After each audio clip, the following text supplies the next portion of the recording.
नमस्कार, मैं शिमला से राजेश मल्होत्रा। आप दिव्य हिमाचल टीवी देख रहे हैं। शाम के 6 बज गए हैं। आज दिन भर की अपडेट आपके साथ साझा करेंगे इस बुलेटिन के जरिए।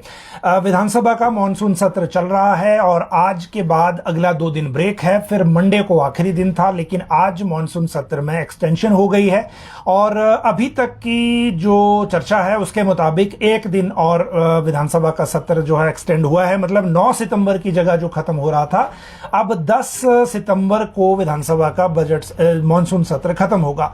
लेकिन ये 1 दिन का एक्सटेंशन हुआ क्यों? क्योंकि जो प्रदेश की खराब वित्तीय स्थिति पर जो चर्चा है, उस चर्चा को कॉल किया गया है और उस चर्चा को कॉल करने के कारण ये बदलाव हुआ है। आगे विस्तार से बात करेंगे कि ये चर्चा किस तरह से होगी और इसका रिप्लाई जो सरकार को जो जवाब देना है, वो रिप्लाई के लिए क्या व्यवस्था इसमें रहेगी। लेकिन आज जो सबसे बड़ी खबर है वो मॉनसून सत्र के अलावा है, क्योंकि कल शाम को हिमाचल हाई कोर्ट से राज्य सरकार सीनियरिटी का वो केस हार गई है, जिसका इंतजार सभी विभागों के वो कर्मचारी कर रहे थे जो कॉन्ट्रैक्ट पर नियुक्त हुए और डे 1 से नियुक्ति की सीनियरिटी और कॉन्सिक्वेंशियल बेनिफिट चाहते हैं। इस केस का जो असर है राज्य सरकार के ऊपर, वो भी ज्यादा है और इस केस का जो फायदा है कर्मचारियों के लिए वो भी मैसिव है। इसी कारण जो इस बारे में आज बात करेंगे कि जो ताज मोहम्मद और लेखराज, ये जो 2 केस साइमल्टेनियसली चल रहे थे, जिसमें सुप्रीम कोर्ट का रास्ता राज्य सरकार के लिए बंद हो गया था। रिव्यू पिटीशन में हाई कोर्ट गए थे। रिव्यू पिटीशन की मेरिट पर जाने से पहले जो डिले था पिटीशन को दायर करने में, उस पर जजमेंट रिजर्व हुई थी और वो रिजर्व जजमेंट प्रोनाउंस हो गई है। उसकी बात करेंगे और फिर आपको बताएंगे कि कितने विभागों में कितने कर्मचारियों को किस तरह का लाभ इस जजमेंट से मिलना है। इसके साथ साथ एक बड़ी इंपॉर्टेंट जो बात है वो ये कि जो पीडब्ल्यूडी के एक मामले में हिमाचल हाई कोर्ट ने चेतावनी दी है अधिकारियों को, और वो चेतावनी ये है कि अगली डेट जो सुनवाई है उस तक अगर उस केस को, अवमानना के मामले में जजमेंट को लागू नहीं किया तो संबंधित अधिकारियों को जेल भी भेजा जा सकता है। ये मामला क्या है और क्यों हाई कोर्ट में अभी तक 1200 कंटेम्प्ट केस चल रहे हैं, जिनको इंप्लीमेंट करना या जिनकी इंप्लीमेंटेशन को लेकर अभी भी जो इंतजार है वो कर्मचारी या फिर जो विभाग हैं, कंसर्न विभाग, वो कर रहे हैं। अगले बात करेंगे किसकी पेंशन, क्योंकि आज जो कर्मचारियों की पेंशन का एक ऑर्डर हुआ है उसकी आपको बात करेंगे। करुणा मूलक 3 महीने के अंदर जो नौकरियां करने का ऑर्डर एक हुआ है उसकी बात करेंगे। बैंक किस्त पर राज्य सरकार ने कर्मचारियों की डिमांड मान ली है, वो चिट्ठी लिखी है, उसकी बात करेंगे। एक और आउटसोर्स भर्ती हुई है WCD की, उसकी बात करेंगे। फिर बात करेंगे कि हिमाचल में अब भांग की खेती क्यों होने जा रही है। आज विधानसभा में इसके बारे में क्या हुआ।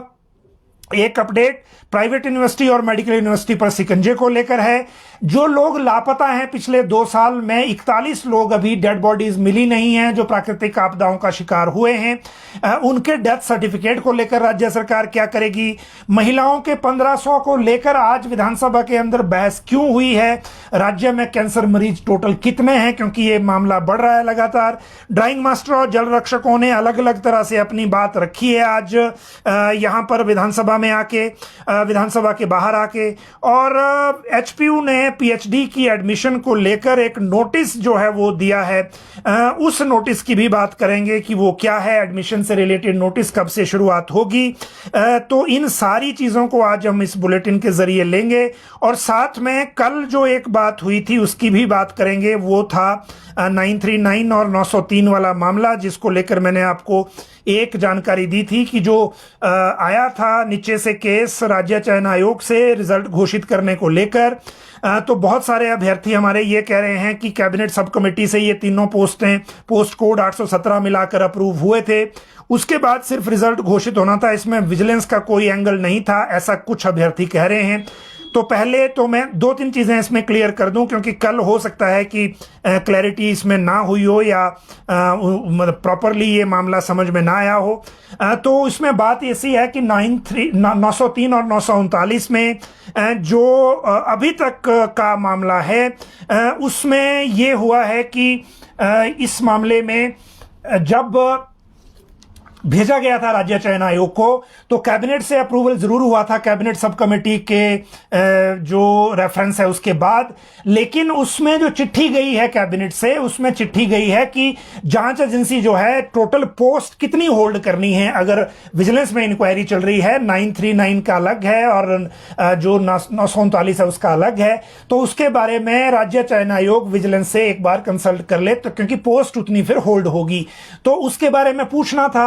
वो चिट्ठी भेजी थी वापस। अब ये मामला कार्मिक विभाग और विजिलेंस के बीच में है, दोनों एक दूसरे को बता रहे हैं। जब वहां से क्लैरिटी होगी तो दोबारा राज्य चयन आयोग को जाएगा। ये एक बात है। दूसरी बात इसमें यह है इन दोनों पोस्ट कोड को लेकर कि जो राज्य सरकार की एक कमेटी बनी थी, ऑफिसर्स कमेटी जो राज्य सरकार ने एक बनाई थी इन मामलों को एड्रेस करने को लेकर, उस कमेटी ने जो अपनी रिपोर्ट सरकार को दी थी जिसमें 980 या 1-2 जो पोस्ट कोड हैं उनको लेकर यह सिफारिश कर दी गई थी कि इनको रद्द कर दिया जाए, अदरवाइज इसमें जो पूरी जो प्रक्रिया है वो दोषपूर्ण हो गई है। तो उस कमेटी को 939, 939 और 817 नहीं गया था। यही वजह है कि कैबिनेट सब कमेटी ने इन 3 पोस्ट कोड को निकाल दिया, और जो इस ऑफिसर्स कमेटी ने सब फाइल पे लिख रखा है रद्द करने को लेकर, उन मामलों को लेकर कैबिनेट सब कमेटी भी आगे नहीं बढ़ पा रही है। हालांकि जब इनकी मीटिंग होगी तो उसके बाद हम इसकी अपडेट आपको देंगे कि आगे क्या चीजें चलेंगी, लेकिन अभी तक यही लग रहा है कि अगर विजिलेंस इस फाइल पे कुछ लिखेगी या लॉ डिपार्टमेंट कुछ लिखेगा तो ही इस मामले में अगली एक्टिविटी होगी। जहां तक बात 903 और 939 की है, तो इसमें वो मामला नहीं है क्योंकि इसमें ऑफिसर्स की कमेटी नहीं थी, मतलब उस कमेटी को ये 3 पोस्ट कोड नहीं गए थे 817 को मिलाकर।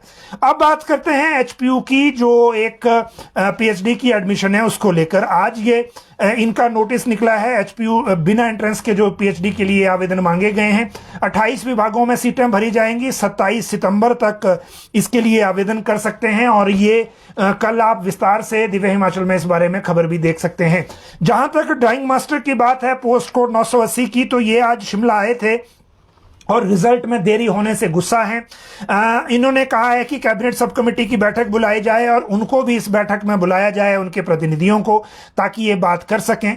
दूसरी बात इन्होंने ये कही कि जब 817, 903, 939 पर फैसला ले लिया कैबिनेट सब कमेटी ने, तो 980 में फैसला क्यों नहीं हो रहा जिसमें 314 पद भरे जाने हैं। इस तरह की बातें इन्होंने कही। हालांकि डिफरेंस वही है, 980 जो है वो ऑफिसर्स कमेटी जो बनाई गई थी उसको गया था, जबकि ये तीनों पोस्ट कोड उसमें नहीं गए थे। हालांकि पेपर लीक की एफआईआर तो सभी में थी, तो ये डिफरेंस बीच में है।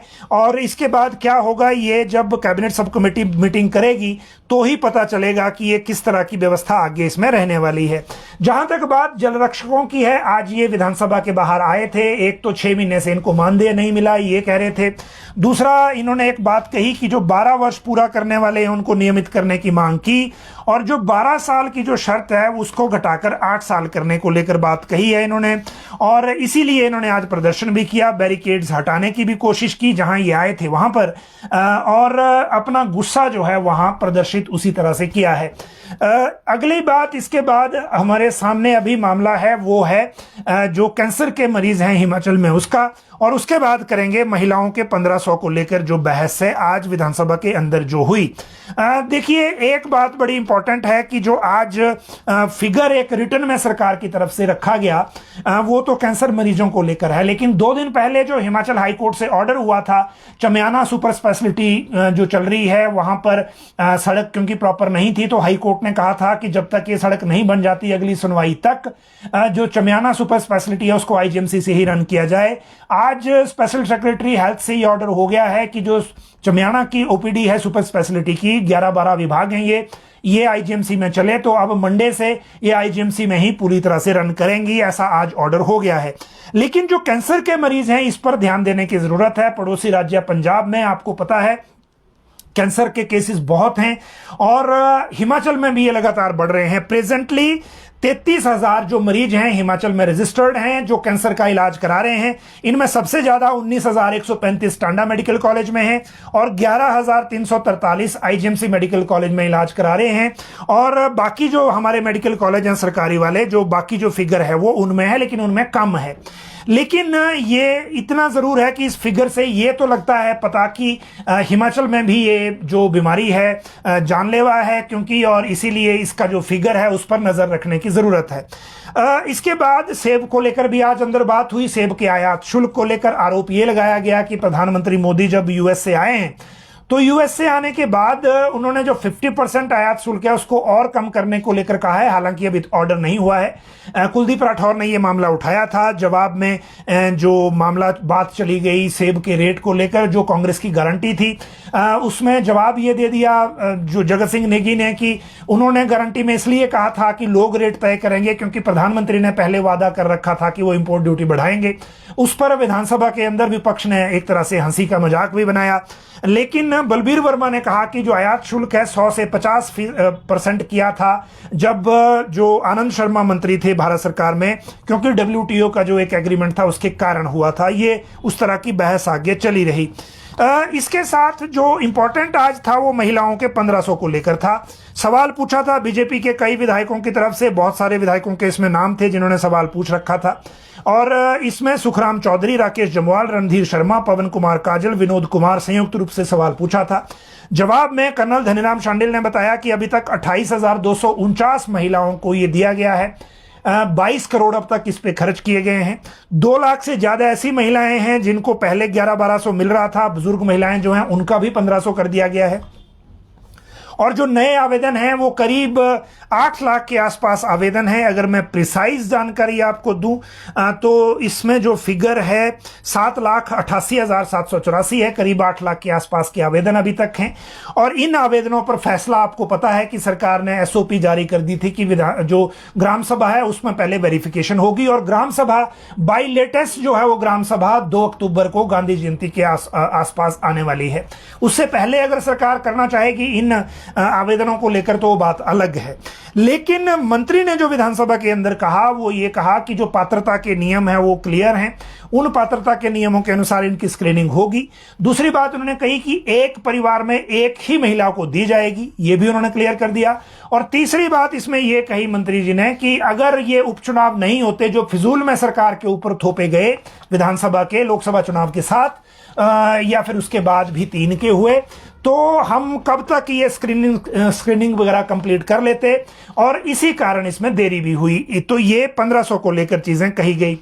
अब इसके बाद जो अगला मामला है 1500 के बाद वो है लापता लोगों का, जो हिमाचल में प्राकृतिक आपदा और बाकी चीज़ों में लापता हो रहे हैं और बाद में मिलते नहीं, और लापता होने के कारण उनको जो राहत राशि या आप ये कहिए कि बाकी किसी भी तरह की मदद राज्य सरकार की तरफ से नहीं दी जाती। ये जो मामला लापता का है, ये सवाल पूछा था, जवाब दिया राजस्व मंत्री ने कि पिछले 2 साल में 41 लोग जो हैं वो लापता हैं हिमाचल में, जो प्राकृतिक आपदाओं का शिकार हुए हैं या फिर किसी और वजह से लापता हुए हैं। और ये जो लापता हुए इसके बाद जो प्रेजेंट कानून है भारत सरकार का, उस कानून के मुताबिक इसके लिए जो इंतजार है वो 7 साल का करना पड़ता है। और 7 साल इंतजार करने के बाद ही उनको मृत घोषित किया जा सकता है, सिविल डेथ इसमें घोषित की जा सकती है। ये भारत सरकार का ही कानून है और इसी को पालन करना पड़ता है। मुख्यमंत्री ने बीच में हस्तक्षेप किया क्योंकि 7 साल का अवधि बहुत लंबी है, इसमें भावनात्मक रूप से भी चीजें नहीं रहती और उस परिवार की अगर मदद करनी हो तो 7 साल के बाद बड़ी सारी परिस्थितियां बदल जाती हैं। इसीलिए इस मामले में जो हम हैं तो बहुत सारी चीजों को लेकर एक बार देखेंगे कि कैसे लोगों को इसमें राहत दी जा सकती है और उस पर विचार करेंगे, ये मुख्यमंत्री ने कहा सदन के अंदर। तो जो लापता को लेकर इशू है वो बीच में जरूर आएगा। जहां तक बात मेडिकल यूनिवर्सिटी और प्राइवेट यूनिवर्सिटीज को लेकर है, इसके 2 बिल आज विधानसभा में आए थे और यूनिवर्सिटीज वाला जो है वो उसको तो पारित करने के लिए था, लेकिन मेडिकल यूनिवर्सिटी वाला जो है उसको आज विधानसभा में रखा है। अब अगले 2 दिन जो बचे हैं उसमें इसको पारित किया जाएगा। और ये बिल उसी तरह का है जैसे वीसी की नियुक्ति के लिए एग्रीकल्चर और नौणी विश्वविद्यालय में वित्त समिति और सिलेक्शन कमेटी और राज्य सरकार का इन्वॉल्वमेंट बढ़ाने के लिए बिल में चेंज किया गया है, एक्ट में चेंज किया गया है। अटल मेडिकल यूनिवर्सिटी जो बनी है मंडी में स्थापित हुई पूर्व जयराम सरकार के दौरान। इसका एक्ट बना 2017 में, और एक्ट में धारा 32 में जो है वो ऐड किया गया है, प्रतिस्थापन किया गया है वित्त समिति का। और उसमें यह कहा गया है कि सरकार के वित्त सचिव की अध्यक्षता में फाइनेंस कमेटी होगी उस यूनिवर्सिटी की, मेडिकल यूनिवर्सिटी की, जिसमें इसके सदस्यों की पदाविधि ऐसी होगी जो परिनियमों को विहित की जाए।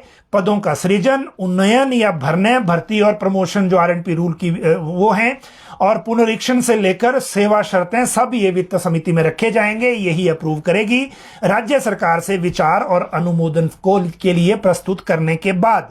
वैसे इसको क्यों करना पड़ा वो सरकार ने, देखिए इसमें बताया हुआ है कि स्वास्थ्य शिक्षा क्षेत्र में विश्वविद्यालयों को इसके अनुसंधान और बाकी उसको ठीक करने के लिए अनुदान के रूप में वित्तीय सहायता राज्य सरकार देती है। लेकिन एक्ट में राज्य सरकार के जो लोकतांत्रिक रूप से निर्वाचित सरकार है उसकी रचनात्मक भूमिका यानी कि कंट्रोल इसमें नहीं दिखता, और इसीलिए इसमें यह चेंज करना पड़ रहा है ताकि जो फाइनेंस से संबंधित इश्यूज हैं उसको राज्य सरकार के कंट्रोल में रखा जा सके, और इसीलिए मेडिकल यूनिवर्सिटी में यह चेंज हो रहा है। इसी के साथ 14 प्राइवेट विश्वविद्यालयों को लेकर भी आज कल जो विधेयक रखा था शिक्षा मंत्री ने, और इस विधेयक का नाम था हिमाचल प्रदेश प्राइवेट शिक्षा संस्था विनियामक आयोग अधिनियम 2010 में यह संशोधन हो रहा था, और इसको भी कल रखा था। इसमें यह प्रावधान किया गया है कि प्रत्येक निजी विश्वविद्यालय के बारे में प्राइवेट विश्वविद्यालय द्वारा हर वर्ष आयोग को प्रस्तुत वार्षिक रिपोर्ट और वार्षिक लेखों पर उसकी सिफारिशों को राज्य सरकार को प्रस्तुत करेगा, और उसके बाद वो विधानसभा के पटल पर रखे जाएंगे। अब देखिए ये विधानसभा के पटल पर जो रखे जाएंगे ये हैं एटर्नल यूनिवर्सिटी पांवटा साहिब है, एपीजी शिमला है, अर्नी यूनिवर्सिटी इंदौरा है, अभिलाषी नेरचौक है, बद्दी यूनिवर्सिटी है, बाहरा यूनिवर्सिटी शिमला ये वाकना घाट के पास है, साई विश्वविद्यालय है, इकफाई है, चिटकारा है, इंडस है, एमएमयू यूनिवर्सिटी है, शुलिनी है, कैरियर पॉइंट है और मानव भारती है। इनके लिए ये अब मैंडेटरी हो गया कि विधानसभा में उनको हर साल अपने वार्षिक लेखे एडमिनिस्ट्रेटिव रिपोर्ट विधानसभा के पटल पर रखनी होगी, जो नियामक आयोग को वो यूनिवर्सिटी सौंपेगी। तो ये एक एडिशनल कंट्रोल इन यूनिवर्सिटीज का है जो पहले व्यवस्था नहीं थी, और ये एक तरह से अच्छा कदम भी है। अगली बात इसके बाद करेंगे अब वो है हिमाचल में भांग की खेती अब शुरू होने जा रही है। और भांग की खेती क्यों शुरू होने जा रही है? क्योंकि आज विधानसभा में जो रिपोर्ट दी गई थी नियंत्रित वातावरण में औद्योगिक और वैज्ञानिक और औषधीय उपयोग के लिए भांग की खेती करने को लेकर, जिसमें जो एक कमेटी बनाई गई थी रेवेन्यू मिनिस्टर जगत सिंह नेगी की अध्यक्षता में, जिसने अपनी रिपोर्ट दी थी विभिन्न राज्यों का दौरा करने के बाद, इसमें सभी पार्टियों के विधायक भी थे, उसने रिपोर्ट दी है। और रिपोर्ट देने के बाद इस रिपोर्ट को विधानसभा में आज रखा गया और इसको अडॉप्ट कर लिया गया। अडॉप्ट करने के बाद राजस्व मंत्री ने मीडिया ब्रीफिंग में यह कहा कि 2 तरह की पर्पस के लिए हिमाचल में भांग की खेती का जो उत्पादन शुरू किया जाएगा। एक होगी इंडस्ट्रियल पर्पस के लिए, जिसमें नशा रहित बीज दिए जाएंगे और इसके लिए 400 किस्म के प्रोडक्ट इसके बाद इसमें बनेंगे।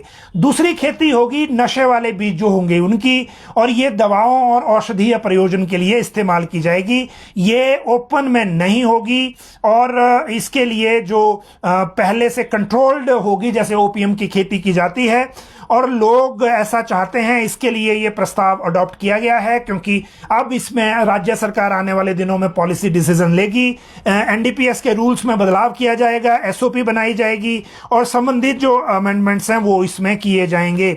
जो रिपोर्ट है विधानसभा में जो रखी गई है आज, वो रिपोर्ट भी कहती है कि इसको लागू करने को लेकर, क्योंकि पहले उत्तराखंड, मध्य प्रदेश, जम्मू कश्मीर इन राज्यों का दौरा किया है, वहां पे ये खेती हो रही है, और इसके लिए जो आगे व्यवस्था रहेगी उस व्यवस्था को भी इसमें बताया गया है कि वो किस तरह की व्यवस्था रहने वाली है। इसमें यह कहा गया है कि जो इसमें जो चीजें चलेंगी भांग की नियंत्रित खेती को लेकर, किसानों को इससे लाभ होगा। एक तो बात इसमें यह कही गई है, राज्य सरकार को 400 से 500 करोड़ हर साल इसमें आमदनी होगी, ये बात भी है। जो कानूनी पहलू है, इसके मुताबिक एनडीपीएस अधिनियम 1985 की धारा 10 और 14 में प्रावधान इसके लिए इसका व्यवस्था करनी पड़ेगी, और इसके जो रूल्स हैं 1999 के, इनमें संशोधन किया जाएगा।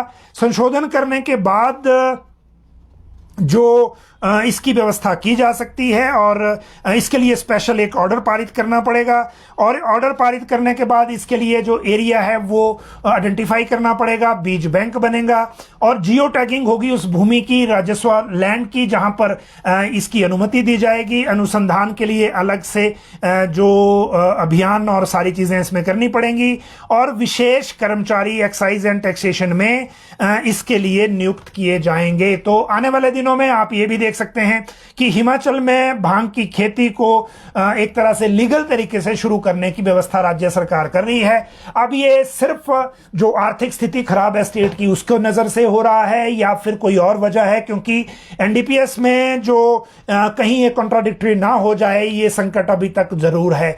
अगली बात अगर हम करें तो वो है आउटसोर्स भर्ती को लेकर, और ये आउटसोर्स भर्ती जो है महिला एवं बाल विकास में होने जा रही है, और इसके लिए राज्य सरकार डिपार्टमेंट ने जो एक वर्क ऑर्डर है वो प्लेस कर दिया है अब, और ये वर्क ऑर्डर प्लेस किया है अभी जो एक एजेंसी को, प्राइवेट एजेंसी को, स्किल्ड और अनस्किल्ड मैन पावर देने के लिए 156 पदों की।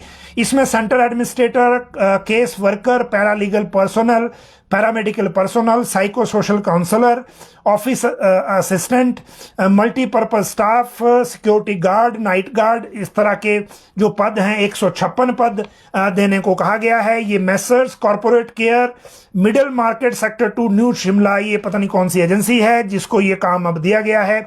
और ये इससे पहले आउटसोर्स को लेकर 2 जो फैसले हैं वो हो चुके हैं। एक प्री नर्सरी भर्ती जो इलेक्ट्रॉनिक्स कॉरपोरेशन को दी गई है, और दूसरी जो है जो नर्सों की भर्ती है जो मेडिकल कॉलेजों में, वो भी ऑर्डर पहले हो चुका है। अब ये तीसरा ऑर्डर है राज्य सरकार में आउटसोर्स भर्ती का। अगली बात इसके बाद है बैंक किश्त पर चिट्ठी की। देखिए, राज्य सरकार के कर्मचारियों ने जब सैलरी इस महीने लेट हुई, 5 तारीख को मिली, तो सचिवालय कर्मचारियों ने, जिनको प्रदर्शन करने पर नोटिस हुआ था, उन्होंने वित्त सचिव को एक चिट्ठी दी और कहा कि जिनकी ऑटो डेबिट किश्तें जा रही हैं कर्मचारियों की, क्योंकि सरकार सैलरी नहीं दे पा रही, तो आप बैंकों को चिट्ठी लिखें और ये कहें कि कम से कम पेनल्टी इसकी ना लगाए। राज्य सरकार ने एटलीस्ट कर्मचारियों की ये मांग एकदम मान ली है, और एकदम मान ली है इसका मतलब आने वाले दिनों में भी ये संकट है कि 1 तारीख को सैलरी हो सकता है ना आए। वैसे मुख्यमंत्री ने कहा जरूर है कि अगले महीने से वो दोबारा से 1 तारीख को देने की कोशिश करेंगे, लेकिन एटलीस्ट जो ये कर्मचारियों का कंसर्न है ये सरकार ने मान लिया। और अब जो फाइनेंस सेक्रेटरी हैं उन्होंने बैंकों को चिट्ठी लिख दी है, क्योंकि लीड बैंक के माध्यम से इसको रेगुलेट किया जाता है, और इस महीने भी जिनकी ऑटो डेबिट में किश्त लेट हुई है उनको कोई पेनल्टी ना लगे, ऐसा उसमें कहा गया है। तो एक बात ये हो गई। अब अगली बात है करुणामूलक पर फैसले को लेकर। देखिए, अभी जो मामला चल रहा है राज्य सरकार के स्तर पर, मुख्यमंत्री ने विधानसभा के अंदर इसका बयान दिया था कि करुणामूलक को लेकर वो अगले 9 महीनों में क्या करने जा रहे हैं, और उसमें पॉलिसी मैटर में क्या क्या चेंजेस हो रहे हैं उसमें। लेकिन बिजली बोर्ड ने अपने बोर्ड में ये फैसला ले लिया है। 4 सितंबर को ये जो पूर्णकालिक डायरेक्टर्स की ये बैठक हुई मुख्यालय में, और ये नए एमडी हैं इनके, संदीप कुमार, उनकी अध्यक्षता में हुई। उन्होंने डिसीजन लिया है इसमें अगले 3 महीने में सभी तरह के जो करुणामूलक के जो मामले हैं, चाहे वो घातक हैं चाहे गैर घातक हैं, वो निपटा दिए जाएंगे, जितने भी केसेस हैं। वैसे भी बिजली बोर्ड और एचआरटीसी, ये 2 ऐसे निगम बोर्ड हमारे पास हैं जहां पे फर्टिलिटी रेट कर्मचारियों का ज्यादा है, एक्सीडेंट की वजह से, या बिजली बोर्ड में भी एक्सीडेंट की वजह से, कई बार लाइन करंट में हो जाती है, कई बार कई चीजें और हो जाती हैं। तो यहां जो बाकी विभागों में 5% का या जो भी कोटा है उससे ओवर एंड अबव रहता है। तो ये अच्छी बात है कि करुणामूलक को लेकर बिजली बोर्ड ने ये डिसीजन ले लिया है। किसकी पेंशन आई, ये एक खुशखबरी है, और एक खुशखबरी है एचआरटीसी के लिए। देखिए, इस महीने क्या हुआ कि सैलरी की बात आई तो बिजली बोर्ड की सैलरी पहले आ गई और सरकारी कर्मचारियों की आई नहीं। और पेंशन की बात हुई तो अभी सरकारी कर्मचारियों की पेंशन आई नहीं है, और एचआरटीसी ने अपने 7,200 पेंशनरों को आज 22 करोड़ की पेंशन दे दी। सैलरी इन्होंने पिछले कल दी थी, तो ये एचआरटीसी ने आज जो पेंशन है वो भर दी है। और ये सूचना हमने एचआरटीसी के जो पेंशनर हैं उनको लेकर आपके साथ साझा की है। आगे बात करते हैं मॉनसून सत्र आगे क्यों बढ़ा है। देखिए, मॉनसून सत्र के आगे बढ़ने की एक वजह यह है कि प्रदेश की आर्थिक स्थिति को लेकर जो चर्चा होनी थी नियम 130 के तहत, आज उसको लेकर फिर से मामला उठा, क्योंकि आज भी ये बिजनेस में सबसे लेट लगी थी। तो प्रश्नकाल के बाद ये मामला उठाया नेता प्रतिपक्ष जयराम ठाकुर ने, और इन्होंने एक बात कही कि जब हिमाचल की आर्थिक स्थिति पर पूरा देश चर्चा कर चुका है, तो ऐसे में हैरानी की बात यह है कि विधानसभा के अंदर यह चर्चा अब तक नहीं हो पाई है, जबकि राज्य सरकार इस महीने कर्मचारियों को सैलरी नहीं दे पाई टाइम पे, और पेंशनरों को अब तक पेंशन भी नहीं मिली है। तो जब ये बात कही गई तो स्पीकर ने कहा कि अगर हाउस सहमत हो तो इस चर्चा को हम थोड़ा एडवांस में ले लेते हैं, प्रायोरिटी तय कर लेते हैं, तो जो पहले वाला बिजनेस है उसको बाद में कर देते हैं, इसको पहले ले लेते हैं। इसी चर्चा के बीच में आज का बिजनेस लगा लंच के बाद, और फिर ये हुआ कि मुख्यमंत्री ने भी कह दिया कि क्योंकि विपक्ष का भी ये मत था कि इस पर ज्यादा लोग बोलेंगे तो लास्ट डे इसको चर्चा में लेंगे तो ये कंप्लीट नहीं हो पाएगा, क्योंकि सोमवार को ऑलरेडी 2 बजे सेशन लगेगा। तो फिर ये हुआ कि मंगलवार को भी सत्र चलाते हैं, क्योंकि सीएम ने कह दिया कि एक दिन और आगे बढ़ाया जा सकता है, जिस पर सहमति बन गई। अब विधानसभा का मॉनसून सत्र 9 के बजाय 10 सितंबर तक चलेगा, और एक दिन इसको आगे बढ़ा दिया गया है। अब बात करते हैं हाई कोर्ट की चेतावनी, कंटेम्प्ट के 1200 केस और सीनियरिटी का केस जो राज्य सरकार हार गई, जिसका मैसिव इंपैक्ट राज्य सरकार पर भी है, और जो आप कहिए कि कर्मचारी हैं उनके ऊपर भी हैं, जो पहली डेट की नियुक्ति से सीनियरिटी चाहते हैं या इंतजार कर रहे हैं। देखिए, हाईकोर्ट ने पीडब्ल्यूडी के केस में कहा कि हिमाचल जो हाईकोर्ट है उसमें 1200 के केस कंटेम्प्ट के चल रहे हैं कर्मचारियों पर दिए फैसलों के ही, जिनको लेकर अधिकारी संवेदनशील नहीं हैं और समय पर फैसले नहीं ले रहे। हाईकोर्ट ने एक और बात कही कि जो विभागाध्यक्ष हैं या प्रशासनिक सचिव हैं, जो अधिकारी जितना बड़ा है उसकी जो जिम्मेदारी है वो भी उतनी ही बड़ी है, जिसका जो जितना बड़ा ओहदा होता है उसकी उतनी ही बड़ी जिम्मेदारी कानून के अनुसार काम करने की होती है। अगर अदालती आदेशों की अवहेलना करना बहुत गंभीर मसला है, इसीलिए पीडब्ल्यूडी के अधिकारियों को यह चेतावनी दी जा रही है कि अगली सुनवाई 26 सितंबर की, जिस इस केस में ये डेट है, तब तक ये ऑर्डर लागू नहीं हुआ तो कोर्ट के समक्ष आत्मसमर्पण करें, ताकि कोर्ट के आदेशों की अवमानना सुनिश्चित करने के लिए इन्हें क्यों ना जेल भेज दिया जाए। ये बात कही है, और मुख्य सचिव को कहा है कि वो दोषी अधिकारियों के लिए जेल में भरण पोषण हेतु उचित भत्ता भी पहले से तैयार रखें। ये तो एक केस हो गया। अब इस केस में 2 चीजें हैं। पहली बात यह कि कोर्ट को कंटेम्प्ट के केसेस के फिगर क्यों बताने पड़ रहे हैं, ये अपने आप में एक गंभीर मामला है। और कंटेम्प्ट और एग्जीक्यूशन पिटीशन अगर ज्यादा हैं तो वो मैक्सिमम उसका रीजन क्या है कि राज्य सरकार फाइनेंशियल लायबिलिटी को अभी झेलने की क्षमता में नहीं है। लेकिन क्या इसके लिए यही रास्ता है कि अधिकारियों को केस अवॉइड करने पड़े या इस तरह की चेतावनी झेलनी पड़े? इससे पहले एजुकेशन में भी चेतावनी हो चुकी है, और कुछ विभागों में तो आपने देखा था गाड़ियां ही जब्त हो गई थी। तो इन सारी चीजों को देखते हुए एक और केस राज्य सरकार हार गई, और वो केस है जो सीनियरिटी का, जिसको आप ताज मोहम्मद कहिए या Lekhraj and others versus state of HP कहिए। इस केस को मेरिट पे तो नहीं, लेकिन जो डिले था पिटीशन दायर करने में 263 डेज का, उस डिले पर ही ये केस जो है वो जो पिटीशन है वो खारिज हो गई है। और इसी कारण अब इस मामले में कोई रास्ता राज्य सरकार के पास नहीं बचा है इस केस को अवॉइड करने का। जो पहली नियुक्ति से सीनियरिटी और कॉन्सिक्वेंशियल बेनिफिट राज्य सरकार के कर्मचारियों को देने को लेकर सरकार की बाध्यता को अब एक तरह से मजबूरी बनाता है। जो ये केस है ये रिजर्व किया गया था 23/8/2024 को, state of Himachal Pradesh and others versus Lekhram and others ये केस है। और लेखराम एंड अदर्स केस जो है वो ताज मोहम्मद जो सिविल सप्लाई का था उससे रिलेटेड है। ये दोनों एक तरह के मामले हैं। इस मामले में सुप्रीम कोर्ट में रिव्यू पिटीशन राज्य सरकार की, एसएलपी राज्य सरकार की खारिज हो गई थी और राज्य सरकार की जो सुप्रीम कोर्ट ने कहा था, after hearing counsel for the petitioner for the considered time we find that the order is preferably justified and does not call for our interference. The special leave petition are accordingly dismissed. ये supreme court ने कहा था और supreme court ने ये 4/10/2023 को SLP को खारिज कर दिया था। उसको खारिज होने के बाद गवर्नमेंट ने एक लेटर लिखा 11/12/2023 को और फिर 12/2/2024 को ये लिखा गया और 1/3/2024 को ये डिसाइड हुआ कि लॉ डिपार्टमेंट की ओपिनियन ली जाए रिव्यू पिटीशन हाई कोर्ट में दायर करने को लेकर।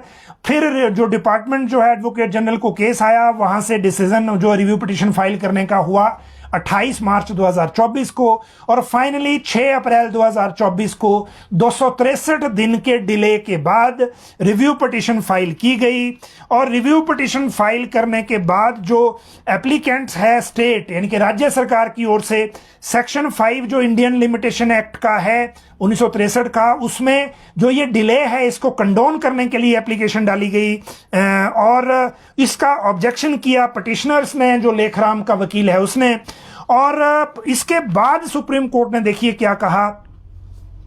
सुप्रीम कोर्ट ने कहा कि the ratio of the judgment of high court stood upheld by the supreme court, जिसमें एसएलपी खारिज हुई क्योंकि हाई कोर्ट ने पहले इनके फेवर में कर दिया था कि आपको जो कर्मचारी कॉन्ट्रैक्ट पे नियुक्त हुआ है उसको डे 1 से सीनियोरिटी भी देनी पड़ेगी, क्योंकि कॉन्ट्रैक्ट अवधि को ना सिर्फ पेंशन बल्कि सीनियोरिटी के लिए भी काउंट करना है। तो ऐसे में हाई कोर्ट ने जब ऑर्डर कर दिया तो अब इस जजमेंट में जब ये डिले के लिए गए कंडोन करने के लिए, तो हाई कोर्ट ने कहा कि the judgment of the high court stood upheld by the supreme court that it thus became the law of the land and under article 141 of the constitution became binding on all including the applicant and applicants। एक बात ये हो गई। अगली बात इन्होंने कही कि अगर इस वक्त जब सुप्रीम कोर्ट ने इसको फाइनलिटी दे दी, अगर हमने इसको परमिट किया डिले को कंडोन करके इस केस को रिव्यू को सुनने के लिए, तो would be subversive of judicial discipline and an affront to the order of supreme court. ये इन्होंने हाई कोर्ट ने कहा। इसीलिए 263 दिन का जो डिले है उसको हाई कोर्ट नहीं मान सकता, क्योंकि जो मैटर है इस मामले में, इसमें applicant can not count the period of delay from the date of dismissal of SLP, क्योंकि इन्होंने कहा कि हिमाचल सरकार सुप्रीम कोर्ट में जब एसएलपी जो खारिज हुई उसको वहां से पीरियड काउंट करने के लिए नहीं कह सकती, इसमें क्लेम नहीं कर सकती, ये भी कहा। और साथ में ये भी कहा कि जो डिले है ये 263 दिन का, the administrative delay can not be pleaded to seek condonation of the same or even otherwise such a review petition cannot be entertained in view of the principle जो बाकी सारे केसेस में बताया है। therefore the application of the condonation of delay as well as the unregistered review petition are both dismissed। मतलब ये हुआ कि रिव्यू पिटिशन अभी रजिस्टर्ड हुई ही नहीं थी, क्योंकि इस जजमेंट में उसको अनरजिस्टर्ड कहा गया है, जिसके नाम पे सभी विभाग अभी सीनियोरिटी के केसेस को डिले कर रहे हैं लागू करने के लिए, जबकि एजुकेशन ने इसको कर दिया है। तो ये जो कंडोनेशन जो है, कंडोनेशन पर ही ये डिले हो गया है। और अब आप देखिए इसका इंपैक्ट क्या है, मैं आपको उसका लेवल बताता हूं। जब मुख्य सचिव की अध्यक्षता में बैठक हुई कि ताज मोहम्मद और लेखराम का जो केस है इसको देखा जाए और इसका जो इंपैक्ट है वो सभी विभागों से इसका डिटेल मंगवाई जाए, तो सिर्फ और सिर्फ एक विभाग का मैं आपको बताता हूं, ये है जो पशुपालन विभाग है, एनिमल हस्बेंड्री विभाग।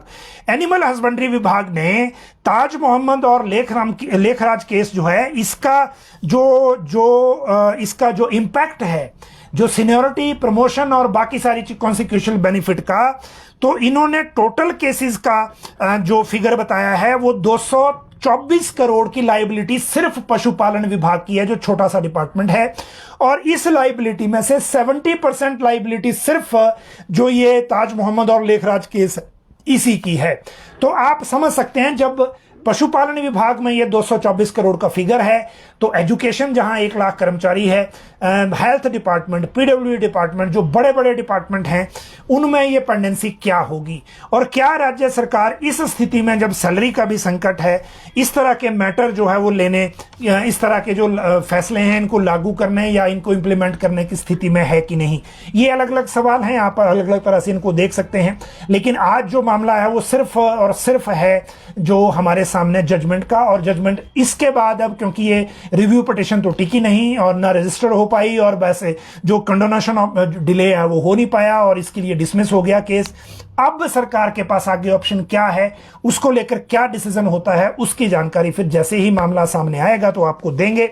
जहां तक बाकी मामले हैं, अब कल और परसों 2 दिन विधानसभा नहीं है तो उन चीजों की बात करेंगे, लेकिन अगले 2 दिन फिर सोमवार और मंगलवार को फिर से सेशन होगा, और जो क्वेरीज हैं आपकी हम सेशन के बाद लेंगे। आप सब लोग लाइव जुड़े, बहुत बहुत शुक्रिया।